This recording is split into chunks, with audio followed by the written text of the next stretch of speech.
Hello there. In this video I'm going to show you around the city of Salem, Utah. Salem's a city that's about 19 minutes south of Provo. In this video I'm going to give you 5 pros and 5 cons about the city of Salem, Utah. So stick around if you want to learn about Salem, Utah. And of course, if you stick around to the end, I'll throw in some bonus pros that you need to know about Salem, Utah. So it's going to be a fun video. I'm getting after it right now.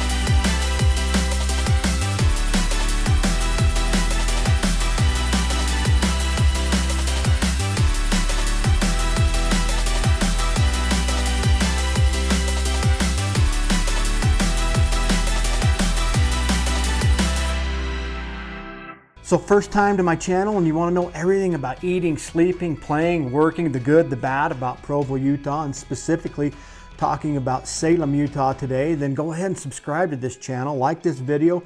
Make sure that you click on that notification bell so that you can stay notified every time I drop another video about living in Provo, Utah. I've lived in this valley for a lot of years and I'm bringing that knowledge to you to help you understand what it's like to live in this beautiful area. You know, my name is Scott Walters and I'm getting calls every day from people just like you looking to make a move to the Provo, Utah area. So if you're looking to move in 9 days or 90 days, make sure to reach out to me. Shoot me a text, send me an email, give me a call. Again, I'd love to help you make that move to Provo, Utah and the surrounding areas. And again, today we're talking about Salem, Utah. Okay, for me, the number one pro to living in Salem, Utah is the fact that it still has that small town charm. It's still a small town, relatively speaking. It's about 9,800 people. That's based on the latest projections for the year 2022. So I mean, it's still a pretty small town, and that's one of the things that makes it great. That's why a lot of people move here, is because there's still some farm ground, open spaces. This is one of those towns where kind of everybody knows everybody. A lot of people love that about Salem, is it just still has that small town feel to it. And just to kind of give you a little idea of how to get to Salem, if you're coming from Provo, you're going south on the I-15 and you'll get off on Spanish Fork Main Street. At least that's one way to get there. And then it's going to be about 5 miles south on Main Street. That turns into highway. I think it's called 198. And that'll bring you down a hill into Salem. So my first con is the fact that there is very little shopping in Salem. They've had several grocery stores throughout the years and none of them have quite made it until Stokes came into town. And they're a small grocery store, but they're fantastic. One of the nice things about Stokes is it does also have an Ace attached to it. So there's an Ace Hardware there. When it comes to shopping, that's kind of it. I mean, that is the main thing for Salem as far as shopping is the grocery store. They just barely got a dollar store in town.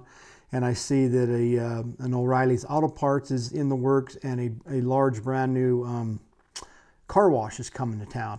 There are a couple of your do-it-yourself car washes, one on the north end of town and one on the west side of town, where you go and wash your car yourself. There are 3 gas stations. You have the Conoco gas station in the middle. That's the fast gas. Well, it may not even be Conoco anymore, but it's the fast gas station. It's been there forever, right in the middle of town.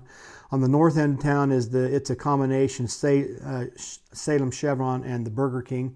It's a combination store there. On the other end of town, there's another gas station as you go out west, and it has a little Gandolfo's sandwich shop on the inside of it. So those are kind of the shopping that you have. There's one main strip mall as you come into town. That's where the local gym, or one of the local gyms, is at that you can work out at. That's Salem Total Fitness. And then on the east side of the road, just across, almost across from that other shopping mall, is another one where they have like a Subway. They got the Main Street Pizza. They've got some State Farm insurance offices and other offices like that. There's also a Chinese restaurant right there. So when it comes to shopping, that's kind of it. If you want to go to the bigger stores, then you're not too far away. There's a few more stores over in Payson. Not a lot. I think most people in the area of Salem actually go to Spanish Fork. And again, Spanish Fork, you're about 12 minutes to all the shopping in Spanish Fork. As far as it comes to shopping, there's very little right in Salem, but there's plenty close by. All right, so pro number 2 has to be Salem Pond. There's a lot of people who don't know that there's a very large spring-fed pond in Salem. You can go fishing there. They do stock it with trout, so you can catch trout there, but I've also caught catfish in that pond, and I've heard of people catching bass in there as well. Also, there's a nice park right in the middle of the pond. It's called Knoll Park. and it's been there forever, and they have a lot of community events and activities that right there at that park. So you see plenty of people that like to swim in the pond, Definitely see a lot of stand-up paddle boarding along with kayaking and canoeing.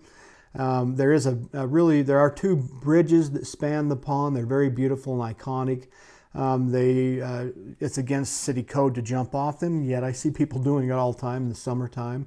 They also have, walking paths and walking trails around the pond, and so just a fun little asset to Salem. And my pro number 2 is the fact it has a beautiful pond. Okay, so my con number 2 is it gets extremely busy around the baseball fields in town. Salem has 2 main baseball fields. They have the Veterans Park that's near downtown Salem, and then they have the sports park. I think that's what we call it, the sports park, and it's just it's north of the Veterans Park, and it's just off of the Salem Canal Road. The con to all this is it just gets really busy. They have a ton of baseball tournaments and everything's going on there, and so at the time that they have that going on, there's a lot of parking, and a lot of traffic, and a lot of cars parked all over the place. But it's a great atmosphere to go to. I've gone there plenty of times watching my kids play games, and so that's a lot of fun. There's generally just not enough parking in the parking lots. They didn't create enough parking in there. And so there's a lot of people that park along the canal road or along the streets, and it just kind of can get a little congested in those areas. So not a huge con, but just one to be aware of if you live in the area.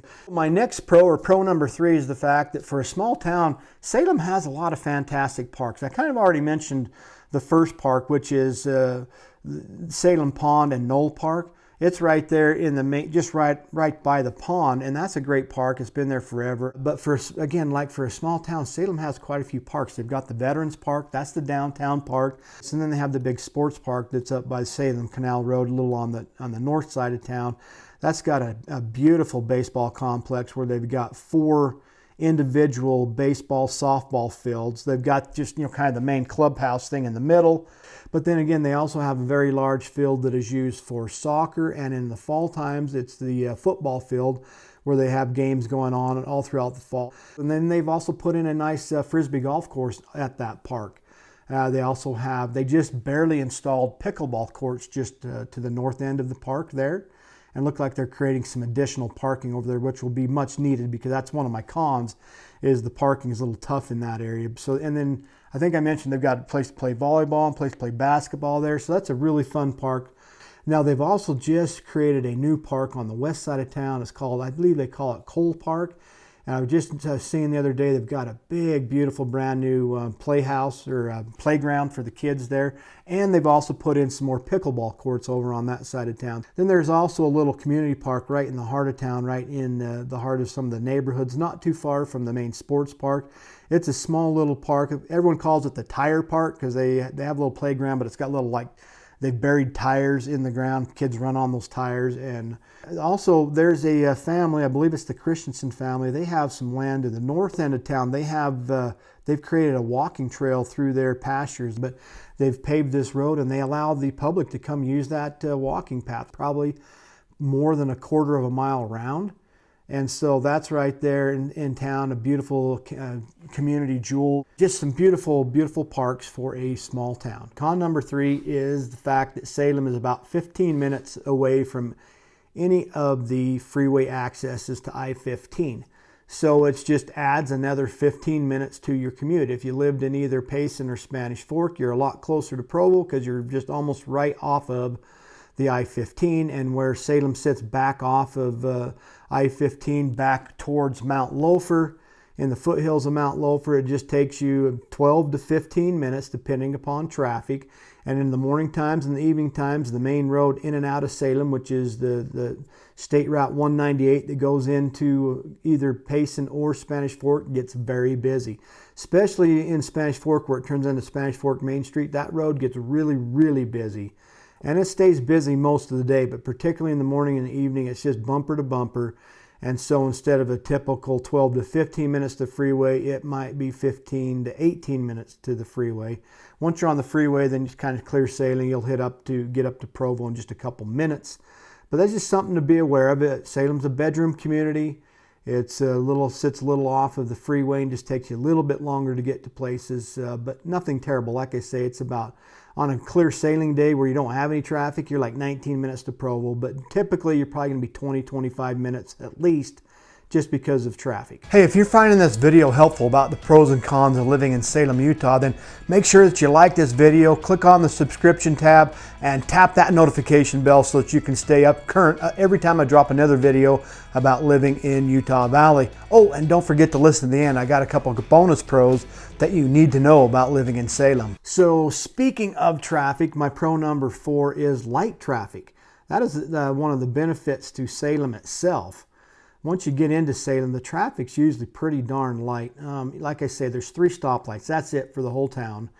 I'm thinking some of the main roads in and out of the subdivisions of Salem would be like Woodland Hills Drive, 100 East and 3rd West. Not terribly busy roads. Of course, they're getting busier because we've got more construction going on. But overall, the traffic's there's just not a ton of traffic in Salem. You don't really have any traffic jams.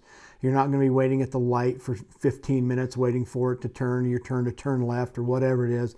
So that's one of the real benefits and one of the reasons why people like to live in Salem is because it's still small, traffic's light, you can get around, get wherever you want to in town without much delay. So con number 4 has to be the lack of employment opportunities. Because Salem's a bedroom community, there's just not a lot of industry here in town as far as like big major employers. Pretty much everybody's commuting unless you're working from your home. But a lot of people commute up to Provo, going up to work at Brigham Young University or Orem at Utah Valley University. A lot of people commute on up to Lehigh to Silicon Slopes. I'm just gonna estimate you're probably about 40 minutes from Salem to Lehigh, to the work in Lehigh, to Silicon Slopes, to all the high-tech jobs there.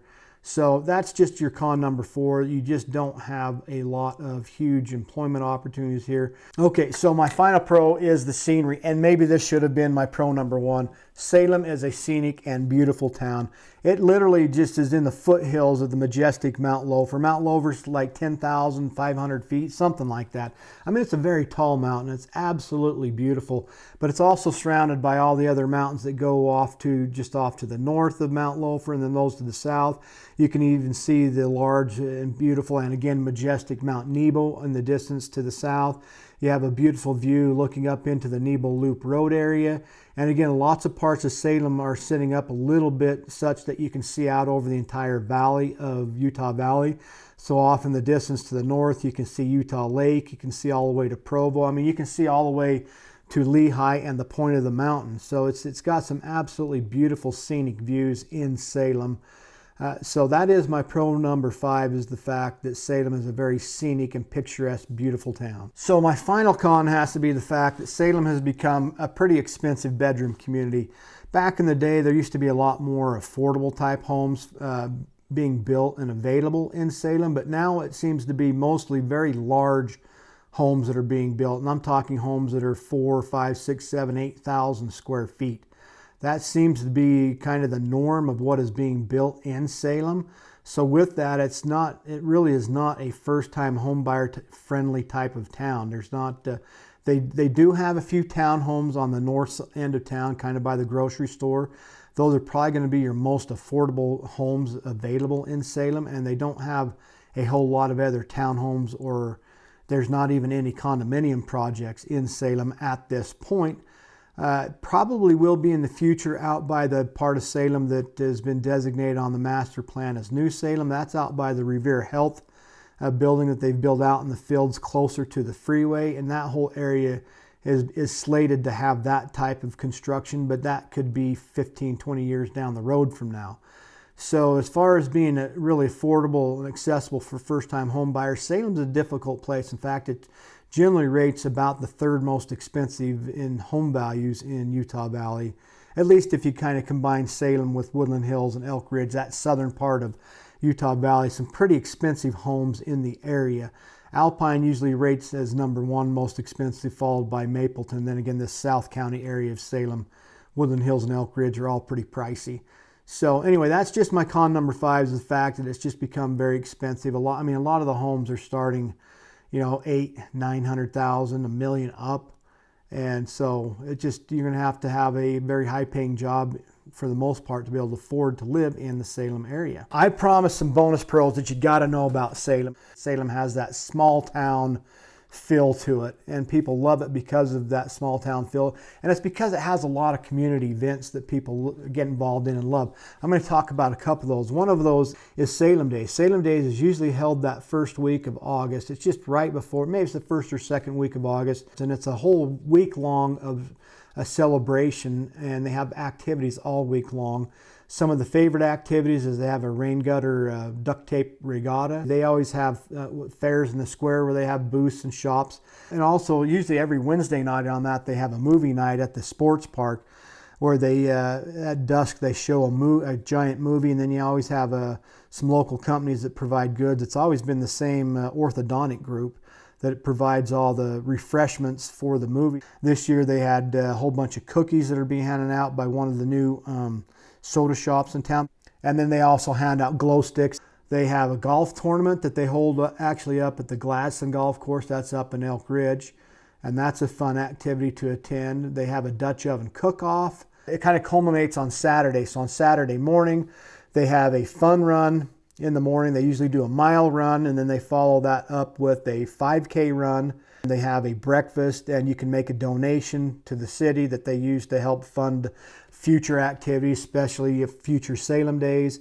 But they always feed you pancakes and waffles and milk and hot chocolate and oranges and bananas. It's just a fun activity. And then shortly after the breakfast is over, then they have the main parade. And the kids absolutely love this one because all the people who are in the parade throw out tons of candy. Like kids get more candy there than they get at Halloween. Then later in the evening, it culminates with a fireworks display. They usually have like some entertainment. Sometimes they've had like they call it a pageant or plays where they have local community kids put on a play. Last couple of years, they've just brought in some outside entertainment, some bands and some singers to perform. And then usually around 10 o'clock or so, that's when the fireworks display happens. And for a small town, Salem puts on an amazing fireworks display. That thing usually goes for 20 to 25 minutes nonstop, and it's an absolute beautiful fireworks display. People come from all over to watch Salem Days fireworks.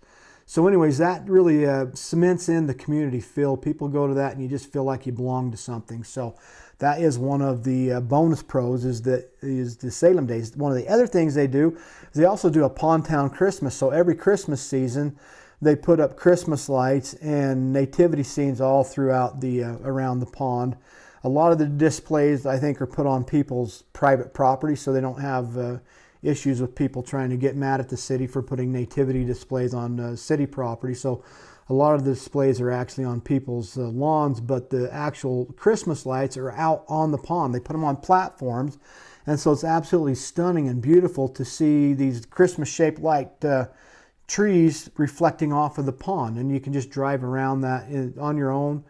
There's no cost to it. They also have, every year they have an Easter egg hunt. They have it at the sports park. They also have events at the library. They have Chalk the Walk. My son participated in that this year where he went down and drew a gigantic turtle. They have reading programs at the library. They have a Goose Gump Gala activity. Those are my bonus pros you got to know about Salem. They have so many activities that create this sense of community that makes you feel like you really belong. Hey, another bonus pro, almost forgot to mention this one. Salem has fantastic schools. I've had 3 kids graduate from Salem Hills High School. It's a great school with lots of programs, or great programs. They have a good choir program. They have a great drama program. They always have really good sports programs. Their academic rating's very good. They're one of the higher rated high schools in all of Utah County. So we love Salem Hills High School. It's a fairly new school. I'm going to say 11, 12 years old now. So it's still very new, lots of nice new facilities. But we also have we have 3 elementary schools, a middle school, and a junior high. And I'm going to turn it over to my son Adam to tell you about the the elementary schools and the middle school and junior high, because he's attended all three of those. Hi, I'm Adam Walters. I'm going to talk about all the other schools. So I'm going to start off with Salem Junior High School, which I'm currently attending, which is really nice because it was made around the same time as the high school. So it has pretty nice amenities. And the teachers are all amazing. They're very nice. And then at the middle school, it's kind of fantastic because it was built like only a few years ago. I was actually part of the first 6th grade class to go there.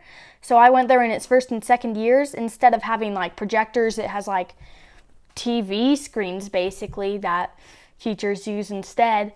And it's just an all-around great school in that way. It also has an amazing library, even if you're not a reader, because it has robots and puzzles and games and all sorts of fun stuff. And then at the elementary school, I went to Foothills, but this kind of stuff applies to all of them. At the elementaries, they have amazing assemblies. They're really fun. And then they also have like great school carnivals that are fun for the entire family to go to. So that's what it's like going to school in Salem, Utah. Well, again, my name is Scott Walters. Thanks for watching this video. I really appreciate it. This one's actually one that's been near and dear to my heart because I've called Salem home for the last 28 years.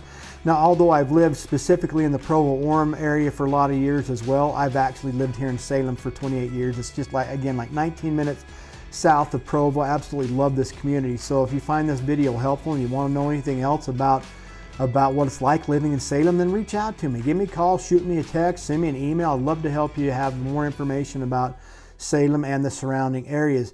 Again, now I want you to like this video, subscribe to my channel, make sure you click on the notification bell so you can stay current every time I drop another video about living in Provo, Utah and all the surrounding cities. And with that, I'll catch you on the next video.